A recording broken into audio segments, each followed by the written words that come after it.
Hi, I'm Brian Jordan, and you're watching On Deck with Tyler Redmond. So I got a call that said, this is Susan Bailey. And I said, yeah, but I'm sorry, I don't know a Susan Bailey. She goes, I'm Henry Aaron's secretary. And I went, yeah. She goes, Henry would like to talk to you. I said, yeah, okay. And he said, how would you like to fly down to Sarasota and look at our pictures? And I said, I would love to. He said, well, when can you do it? Jokingly, I said, tomorrow. He goes, okay, we'll take care of that. I'll meet you at the airport in Atlanta. Susan will have the arrangements. And then I get on a plane with Hank Aaron and fly down to Sarasota. He offers me a job, and I said, well, what team do you want me to manage? He goes, no, he wants you to be a pitching coach. Hi, this is Phil Necro. You're watching On Deck with Tyler Redmond. Most guys throw it this way.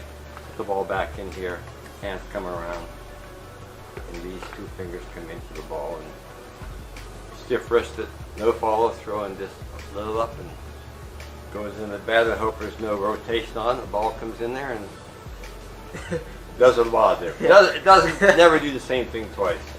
This is Kyle Wright, and you're watching On Deck with Tyler Redmond. One of my favorite moments for your career as of right now is actually this past week. It was a show of confidence by Brian Snitker. He left you in the game after bases were loaded. Talk to me about that. Yeah, it was really cool. I went back and I saw that clip on Instagram several times. I'll be honest, I went back and I watched it numerous times. Kind of gave me chills a little bit.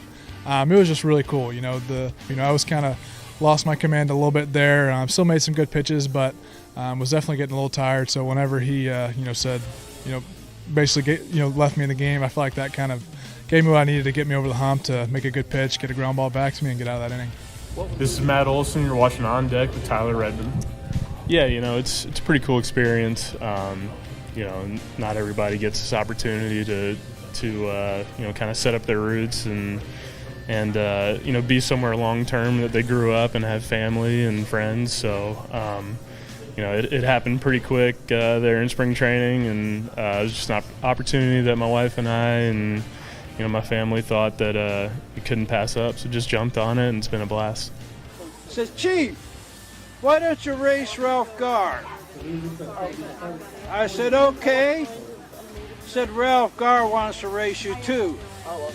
So we started on the first base line on the outfield line.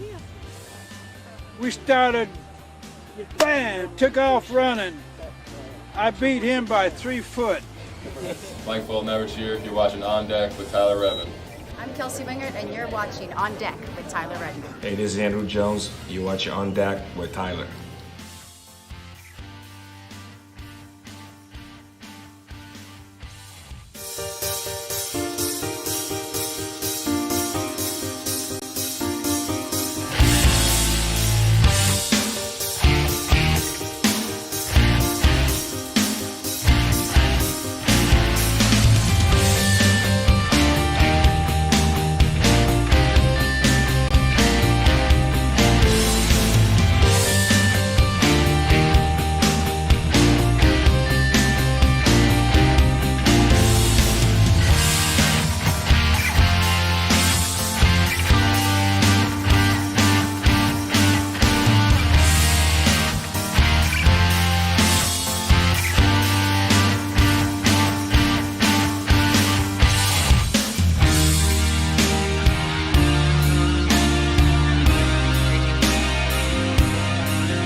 baseball fans.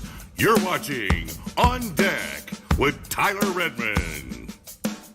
Welcome into On Deck. I'm Tyler Redmond. As always, thank you so much for tuning in tonight. Really do appreciate it. Wanted to get to you before, of course, an exciting finale for the Mets and Padres tonight in the wildcard series. wanted to talk to you before that because, of course, we found out last night just who the Braves would be facing. The Braves have been waiting. We've been waiting to see who it would be. Would it be the Cardinals? Would it be the Phillies? The Phillies, somehow or another, managed to sweep the Cardinals with all of the publicity, with all of the storylines, the Pujols, Molina, Wainwright, all of what the Cardinals were playing for. It doesn't matter anymore. The Phillies are moving on. They will be taking on the Braves in a 5-game series in the National League Division Series. Now, a lot of you guys are going to want to know the predictions. We're going to get to that in just a second. But I wanted to talk about, just for a second, this Cardinals and Phillies series, because I think it'll give us a little bit of insight as to who we're dealing with when it comes to Philadelphia. Philadelphia is a very good team. Make no mistake about it. They somehow or another, like I said, swept the Cardinals. And I really take a second because I look back at the beginning of this and I thought the Cardinals would for sure be the opponent that the Braves were going to face. I thought they had, again, all the momentum. And at one point, I really think they had that.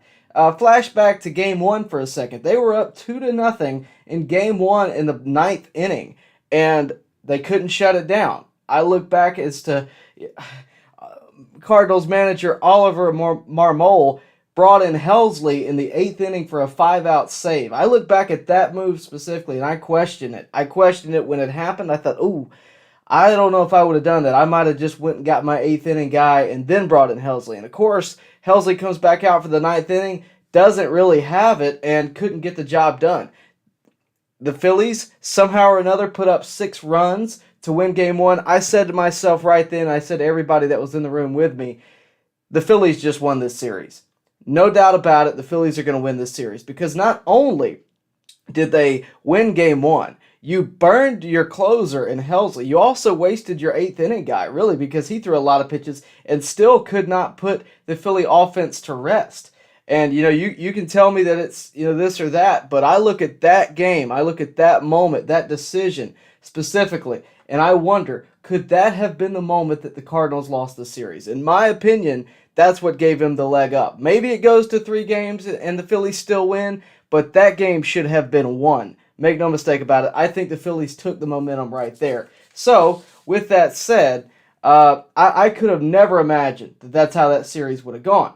Now, again, I want to say this. The Phillies, again, very good team. I still did not think they would beat the Cardinals. Because, again, I thought the Cardinals had more to play for. But now I look at it and I say, well, the Phillies might just be on this hot streak. And I know that they're going to be at a disadvantage when they come to Atlanta and all of that. Of course, they've already pitched Zach Wheeler and Aaron Nola. More on that in just a second. You're here for a prediction of the National League Division Series. That's what you tuned in here for, right? Absolutely. We're going to get to that in just a second.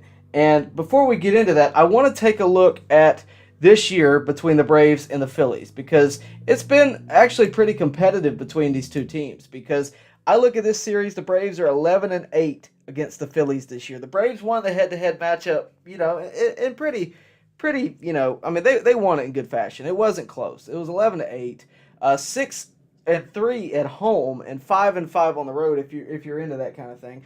I don't know that I necessarily buy into the home road splits. I put them up there for you guys. I'm more concerned about the head-to-head matchups. But look, at the end of the day, these two teams are cut from a different cloth. They are not the same at all. The Braves won over 100 games this season. They took the division with all the momentum at the tail end of the regular season. And against another wildcard team, the New York Mets, who won just as many games this year. They didn't win the division, but they won just as many games. And the Phillies, on the other hand, won 87 games compared to the Braves' 101. And they were never truly competing for the National League East. They were sort of always in the wild card hunt.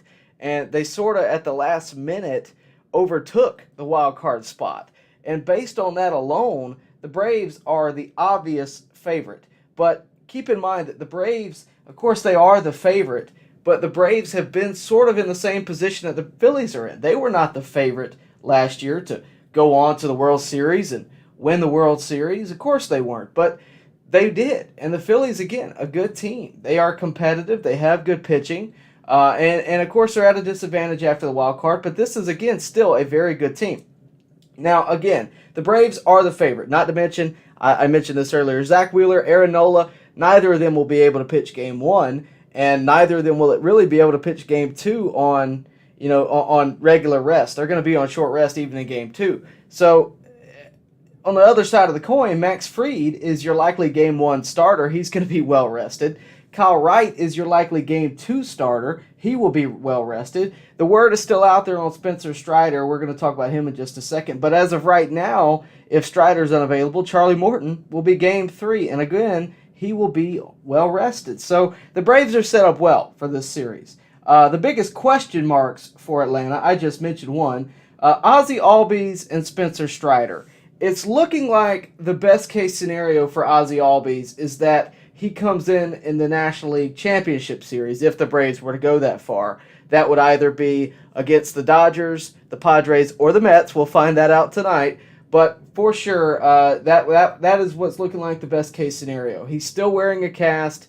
It could still happen, but it's beginning to look a little unlikely that we will see him in this series. I don't expect that we will. Now, when it comes to Spencer Strider, this is probably the biggest question for Atlanta's postseason this year. If you're unaware, Spencer Strider went down with an oblique injury right before the end of the regular season, probably a week or two before.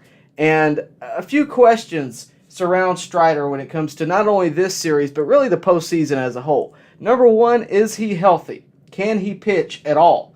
And once we find that out, we'll of course go forward. Did the layoff affect him? The Braves have been off for a week. That works in your favor in some ways, but for someone like Strider who's had more than 1 week off, you begin to question, okay, is he going to be ready to pitch by that point? He's had a long time off the mound. Both of those questions are TBD. We won't know those answers until we get those answers. The one question that I think we can answer is this one. If not Strider, then who? I think it's pretty obvious. I already talked about him earlier, but without a doubt, that's going to be Charlie Morton. Charlie Morton has earned that spot. He pitched well against the Mets. He didn't go deep into that game, but he did pitch well against the Mets.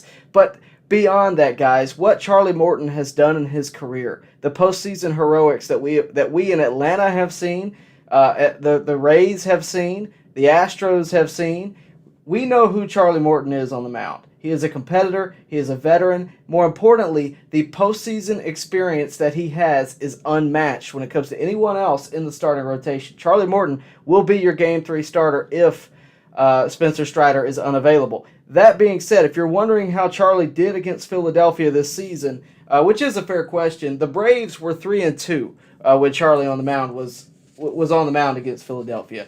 So not exactly a huge advantage, but they did win more games with him on the mound than off. But again, what about Strider? Because for me, if you can start Strider, start him. No doubt about it. That is the guy that you want on the mound right now. If he can come into the game as relief, do that. He was electric out of the bullpen earlier in the season. So there are multiple ways that Strider can contribute, and I don't think long relief is out of the question. I don't think short relief is out of the question, depending on the condition that he is in. And again, maybe he comes out of the gate for a start, and it's more of a stinted start, 3 to 4 innings.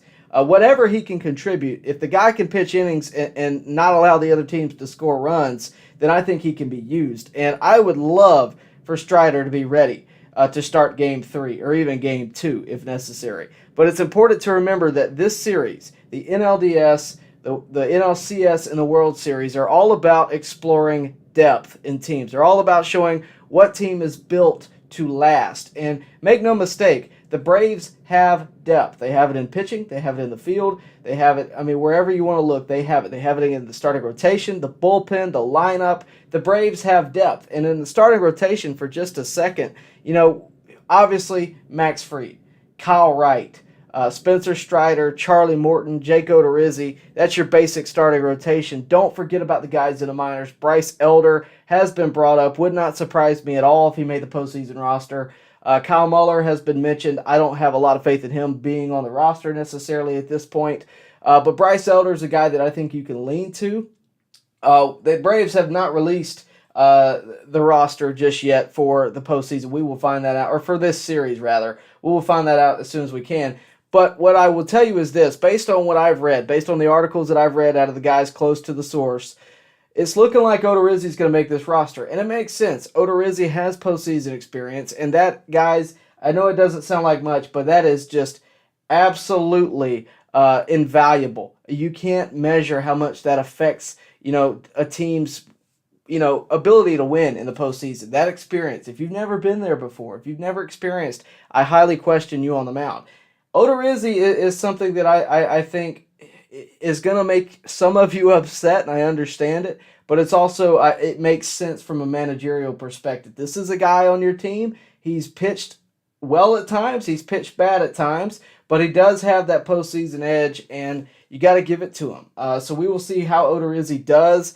Again, I know that a lot of you guys are concerned about the postseason, but I would encourage you to have faith, because if you're an Atlanta fan, that is, I have faith that Atlanta will win this series. And I'm sure we're going to have some Philadelphia people watching. I mean, no offense to you, but you're talking about the defending World Series champions. You're talking about a team that's well-rested, a rotation that's well-rested, that did not have to go through the wild card series. You're talking about a team with 101 wins. There is no reason that the Braves should not win this series. And a lot of people would frown on them if they did. I think you should expect the Braves to win this series and move on to the National League Championship. And we'll have to see. We'll have to take it a day at a time, but that is where I'm going to pick and stand right here, is that the Braves will win this series. I don't think there is any reason to doubt that they do. Now, that being said, that is my pick. I appreciate you guys tuning in tonight. A lot of you guys in the chat, thank you for that. If you would do me a favor and like this video, subscribe to this channel, hit the bell for notifications, all that good stuff. It really does help this channel grow. And of course, you liking the video really does help people find the video. And it really does help me personally. We're going to get into your questions. A reminder that Super Chats do put you at the front of the line. That's really the only way I can narrow it down. Other than that, we're going to go from the top to the bottom. We will be here until 7 o'clock so that you guys can hopefully go watch the New York Mets lose. But more on that later. Of course, don't forget you can follow me on social media. That is my Twitter and my Instagram. Don't forget about that. And with all of that out of the way, thank you again for tuning in. We're going to talk to you guys. Jameson says, what's up, guys? What's going on, man? Chris Kaysen tuning in. Thank you for that. Robert Wilson says, I hope Strider doesn't try to come back too early. I'd love to have him in the division series, but we really need him in the championship series and World Series. Would hate to lose him because he needed a few more days. That's not a bad take at all. I actually like that take. And as much as we want to see Strider on the mound, you're right, as much as we want to see Strider on the mound, you really need him. Let's say the Braves go on to face the Dodgers, because that would be my pick right now, based on what we've seen out of the wild card. The Mets and Padres going 3 games really gives the Dodgers an advantage, and I think the Dodgers will likely be the opponent in the championship series if the Braves make it that far, which I believe they will. That being said, I would much prefer Strider pitch in the championship series as opposed to the division series if his health is dependent on it, and not to mention the World Series. That being said, I believe this team is built to make it to that level. And I think they proved that last year, but I think they're better than last year. I think this rotation is deeper. I think the bullpen is better. And I think, only time will tell how it goes. But right now, I would agree with that, Robert Wilson, that, if we don't see Strider this series and the Braves manage to win, I think that is almost a plus because, let's say Fried needs a rest day, Kyle Wright needs a rest day. You got a fresh-made starter ready to go against the Dodgers or whoever it may be. At the next level. I think that's a good take, and I appreciate you tuning in. Yasuki Knight says, what's up? What's up, man? Lori Lee says, hey, everybody, remember to hit the like button. I would have to agree. So, guys, remember to hit the like button. I really do appreciate you for doing that. Let's see. The defending World Series champs just texted me. Lori Lee just said, the defending World Series champs should not be playing a 1 o'clock Game 1. Lori Lee, I could not agree with you more. I think it's a travesty and a joke, to tell you the truth. But that being said, the person that I'm going to have on Tuesday firmly agreed with that. He just texted me a few minutes ago. By the way, we are going to have a special guest on Tuesday. It's still Tuesday, even with this 1 o'clock start time. We will not be starting at 1 o'clock. We may start 2:30, so probably halfway through the game. But we will be tuning in, and we will be checking in with you guys here during the game. So make sure you're ready for that. I will have a former Atlanta Brave watching the game with you. Hopefully will lead to a Braves win. Chris Kaysen says, I think I saw Mets bring in Edwin Diaz for the 7th inning on. Was that right? I only watched some post-game highlights. They brought him in early. I'm not sure if he pitched all 3 games. It was a do-or-die situation. They had to do something. I can't blame them for that. I don't believe he pitched all 3 innings, though. I didn't catch the end of it. I was flipping channels just like you were and really trying to watch the end of Pujols' and Molina's career. But if I'm not mistaken, Edwin Diaz was brought in the 7th inning. I'm not sure how far he went. Oren Griswold says, I know a lot of injury talk is centered around Strider, but I'm curious if Kirby Yates will be on the roster. That's a really good point. We haven't seen that much of Kirby Yates this year. And I've said a few times that, Kirby Yates is an experiment. He's really a next year experiment. He's not so much something we're relying on. Those guys are Kenley Jansen and Raisel Iglesias, AJ Minter. Those are the guys that I think you have to really wonder about whether or not they're going to be ready.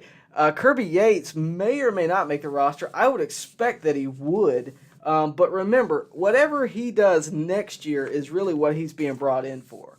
I think you brought up a very good question. But for me right now, when it comes to the bullpen, I think the guys that we're used to seeing are probably going to be the most of the time the guys that we see. I just mentioned them, but one more time, AJ Minter, Raisel Iglesias, Kenley Jansen, those type of guys that we see on a daily basis, pretty much, at least every other game. Those are the guys that I would see. Another guy that I would like to bring your attention there is Matzik, because Matzik has had his struggles, and we all know about his postseason heroics last year, but he's a guy that we obviously want to see do well, and he hasn't been that great as of late, and we want that to change. He might come into the postseason and flip it on and, bring it up a notch. We don't know. But it would be nice to see some kind of sign early on in the postseason that he is ready to go. We have a super chat from Steve Sand. First super chat I believe you've ever given, so thank you for that. He brings up a couple of good questions, probably some questions that a lot of you guys are asking. Number one, what happened to Ian Anderson? And number 2, does Ozuna play? I'll answer the second one first. Yes, I believe Ozuna will play this series. His bat got a lot better towards the tail end of the series. He's probably not going to start every day. He won't be your everyday DH. I would highly doubt that.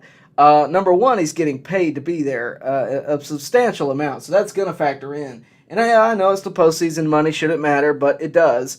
That being said, to flip to the other side, Ian Anderson struggled early on this year. He got sent down to the minors. Never really looked right after that either. I think he'll be back next year, but he's also out for the season. So he's not even a question going to be out for the postseason. So I hope that answered your question. He had an injury in AAA at the end of the year. That's really all we know. But what we do know is that he probably wouldn't have been in consideration anyway because his stats weren't they just weren't really good enough in AAA to reflect bringing him up to the majors. That would be my best response to you. Thank you for the super chat, though. I really do appreciate it. That is from Steve Sand. Thank you for that, and I hope you'll subscribe if you don't already. Getting right back where we were, let's see. Lim says Cardinals were the favorite in their series. We saw how that worked out. Yeah, and that's the crazy thing about the postseason. I'll be honest with you, I'm not a crazy fan of this new postseason format. I'm really not. I don't like the fact that the wild card series is 3 games. That being said, I have had more fun watching baseball this weekend than I have in a long time. I mean, watching the entirety of baseball. It's been set up well for TV. You have to give it credit where it's due. Wild card weekend has been fun to watch. I got to watch every single one of these teams play against each other pretty much every day. That is fun. And, of course, it's going to conclude tonight with the Mets and Padres. But that was fun. That was cool to see. And, of course, wild cards are always fun because it's going to be the end of somebody's series and somebody's going to win and move on. So it's always going to be a big deal and fun to see for some fan base. But this brought the entirety of Major League Baseball's attention to it. It was over the weekend. It was Friday night, Saturday. And Sunday it was all, well, today not really, but we only have one more game left. if the series had not concluded yesterday, then we would see a very similar thing today. That's how it should go. That being said, I still don't like the fact for wild card teams that your pitching is so diminished. That's why I think it's unlikely, that any of these teams in the wild card right now, it would be the Guardians, it would be Seattle and Philadelphia moving on. I don't see how any of those teams can capitalize against the teams that are in the waiting. I just don't. And I could be wrong. I mean, look, I was wrong about the Cardinals. I did think the Guardians would win, but I also thought Toronto would win. So things happen that are crazy in the postseason. That being said, I think it is an extreme disadvantage to go through 3 games like the Mets and Padres are doing, and then walking in to face the Dodgers in a 5-game series. I think that's just a huge disadvantage. So I don't love that. But I do like the presentation that Major League Baseball provided us this weekend with the Wild Card Series. And, of course, you're talking about the Cardinals. They were the favorite in the series. They, of course, were seeded higher. They had a better season. And, of course, they got beat by the Phillies. But, look, I think that series should have went 3 games. I looked back at Game 1. The Cardinals had that game put away, and they didn't finish it off. So that would be my take on it. But, yeah, the Cardinals did have it won, and, it, of course, worked out the way it did. Who knows what would have happened in a Game 3. You hate to see the career of Albert Pujols and Yadier Molina end. Maybe Adam Wainwright. We don't really know. But at the end of the day, the Phillies moved on. That's who the Braves are facing. So we will see how the postseason transpires. Chris Kaysen brings up a good point, and he says Alec Boehm specifically has raked Atlanta pitching this year. If we can shut down Alec Boehm along with limiting Schwarber's homers, it could be a great NLDS series win. That's a good point. Alec Boehm specifically has done pretty well against Atlanta this year. Maybe it'll be so fitting that Atlanta could keep him from touching home plate. Maybe that would be the ideal situation. But that being said, yeah, there's holes in every lineup, and except the Braves, it seems. The Phillies have a good lineup. I question them defensively, especially the outfield corners. You mentioned Schwarber. That's kind of what you're paying for. It's a bat, not a glove. Castellanos and Wright isn't exactly a prolific, but they do have a good lineup. No mistake about it. I mean, Real Muto, Harper, Schwarber, Castellanos, Gene Segura seems to kill the Braves, Alec Boehm. They have a good lineup. That being said, it's all about who shows up at the right time. I think the Braves are a better team. It's going to be hard to know of what happens going forward in this series. But you're right. If we can limit Boehm, if we can limit Gene Segura, I think the Braves would do well. And, of course, limit the long ball. Of course, the Braves do pretty well with the long ball as well. But, again, with the limitations that the Phillies are going to have in pitching, I tend to think the Braves get that advantage. I mean, the Braves pretty much get every advantage, as do the Dodgers, as do the Yankees, and as do the Astros going into this next series. They get the advantage. Every favorability goes to the team that made it, to the NLDS without the wild card. Every team that did that, those top 4. And that's why, I mean, if you're picking a bracket, if you're honest with yourself, if you're picking a bracket before this ever happened, the wild card series is irrelevant to me, because I look at it and I say, well, the Guardians will get past Tampa, sure, but then they got to deal with the Yankees on short rest. The Mariners will get past Toronto, but they still got to deal with the Astros on short rest. The Phillies will get past the Cardinals, but they still got to deal with the Braves on short rest. And I think it is such a disadvantage, not to mention home field advantage. And, all of the case, that may be, I just don't think it's likely to see a team make it through. I'd just be very surprised. And if they do make it through, beating the team following in the NLCS, it's a lot to ask for. But that would be my opinion there. Reggie, the commenter, says, I hate that the Braves did not win that last game, tiebreaker or not. I hate that the Mets have the same record. Understandable. I've seen a lot of Mets fans trying to make it seem like the Mets still won the division. They did not. There is no tiebreaker. We won the tiebreaker. There is no game 163. Let me rephrase. We won the tiebreaker. It's over. And I think we have to look at this as just as much of a win as last year was, as the year before was. The fact that the Braves, this will give you some clarity. The fact that the Braves walked down a 10.5 game lead for the New York Mets, I think says a lot. And I don't believe the Mets collapsed. I think the Mets are still a good team. Now, Scherzer and DeGrom are big question marks right now for sure. But I think that the Mets were a very good team all the way through the season. I just think the Braves were that much better. And who knows what would have happened had the Braves played like they've played since that closed-door meeting with Snit in June or wherever it was. Who knows what would have happened had they played like this all year long. I mean, they might have been leading the division by 10 games. So it's interesting, but we will, of course, see. Let's see. Lim says Wheeler could be ready for Game 2 on normal rest if you were to look at a pitching every 5 days, pitch Friday, rest Saturday. Yeah, he could be ready. Zach Wheeler could be ready for Game 2. Nola could be ready for Game 3. Of course, you got a rest day after that. That was the key, really, with the wild card series. Is this: if you're gonna make it through, right? If you're gonna make it through the gauntlet that is the wild card series and try to make a deep run in the postseason, you have a fighter's chance. Make no mistake, but I think you really got to have a good rotation, and it's not so much about whether or not we see Wheeler and Nola. We're gonna see Wheeler and Nola. But we're only going to see them once.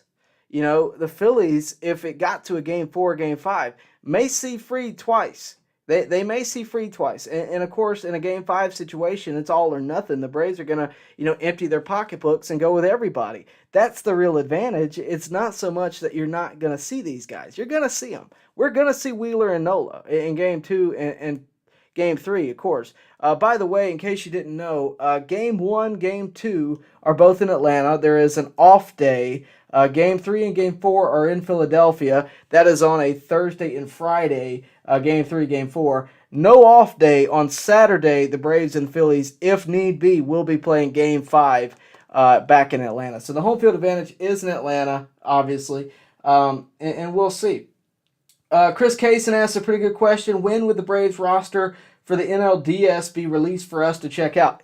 That's a great question. I've, of course, been looking for it. I was hoping they'd do it early. The roster deadline, according to Ronnie in the chat, is that Tuesday morning, the morning of. So we'll see. I'm sure they're trying to make those decisions. Snit is bringing everybody onto the field, trying to get some kind of ABs, trying to get some at-bats put together. For obvious reason, the layoff, the week off, you want to get back into some kind of rhythm.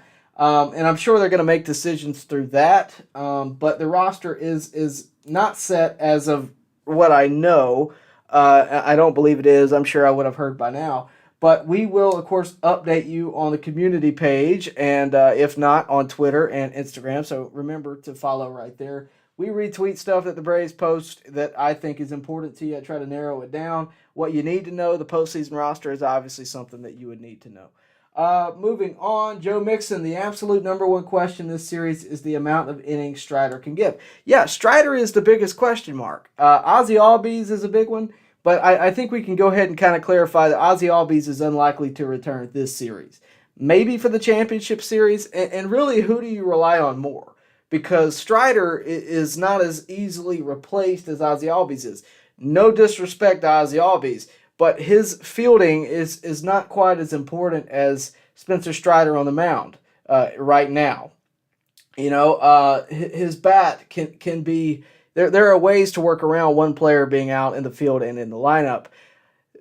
Much harder to work around somebody out of the rotation. Strider is without a doubt the biggest question mark right now. I believe full-heartedly that Spencer Strider is thinking the exact same thing we are, is I got to get on the mound, But again, like someone else mentioned in the chat, I really would like to see, if he's not sure, I'd rather us get past the Phillies without Strider and have him ready to go for the championship series.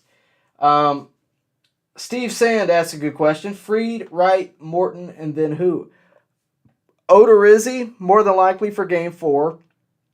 Depending on if it's an elimination game, I would doubt in this series that the Braves would get to a Game 4 and it be an elimination game. That would mean that the Philadelphia would have to win 2, and the Braves 1, I think the Braves are going to get out to an early lead. I don't think it's going to come down to that. For the Phillies to win an elimination game, I think it'll have to be a Game 5.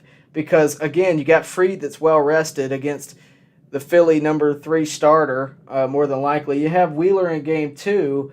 The Braves are at least going to get that first win and then one of the next 2. So I think that gives the Braves a 2-1 lead at least. So going into Game 4, the Braves are likely going to have the lead. You pitch Odorizzi in that situation, and then, of course, Fried would be on short rest. That's how I would see it going. If the Braves are down 2-1, it gets kind of weird. I think you may still have to pitch Odorizzi, even though you don't want to, and it may become more of a bullpen game. But Fried, without a doubt, would pitch Game 5 on short rest, if Strider is unavailable as well.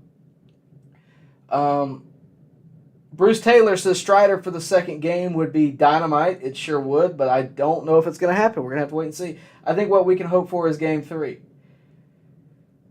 Let's see. Lim. Okay, I had a feeling we'd have some Phillies fans in here. He says, as a Phillies fan, I will say this. It will be tough, a hard-fought series. Phillies are hyped after the series in St. Louis.